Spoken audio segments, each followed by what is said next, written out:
Greetings to one and all present. My name is Dr. Benjamin George Matthew. I'm an oral and maxillofacial surgeon. Today I'll be talking to you about wisdom teeth and how it affects us and a few common questions that we all have about wisdom teeth. As the last of your 32 teeth to erupt, the impacted wisdom teeth is a common problem that dentists face or see in patients' mouth each and every day. So let's see a few symptoms that are associated with wisdom teeth. First, you will usually have a mild swelling associated with pain each and every time you chew or you open your mouth. There might be a slight bleeding of gums that you can appreciate, as well as there might be a foul odor, a bad breath, and sometimes can be associated with pus. The impacted teeth usually erupt at the age of 18 to 25 years, depending on your gender. If you are a male, it will erupt later. If you are a female, it will erupt earlier.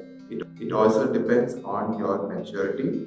So, impacted teeth as of now have no role in the oral cavity due to the fact that our diet has changed from one of a prehistoric diet which mainly consisted of raw, unprocessed food to the more modern diet which has soft processed food.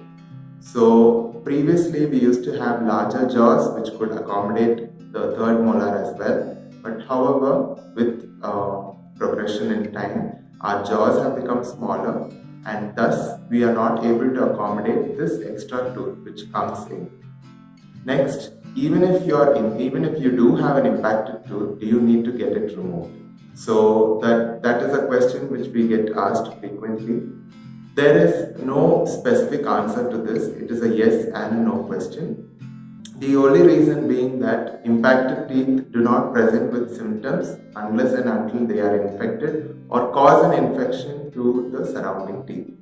So, if you do have an infected wisdom tooth, we also have certain complications associated with the wisdom tooth which make it mandatory to remove them. These can include decay to the surrounding teeth, that is the tooth adjacent to it. Second, you can have a swelling or an infection of the gums which can cause pus discharge. This is mainly caused due to food entrapment between the wisdom tooth, the impacted tooth, and the gums.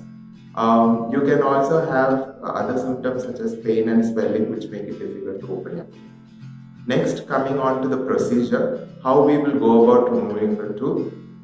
So this can basically be done in two variants. One, you can do it under local anesthesia. Second, it can be done under general anesthesia or under conscious sedation. So there are few risks associated with any surgery and so does this.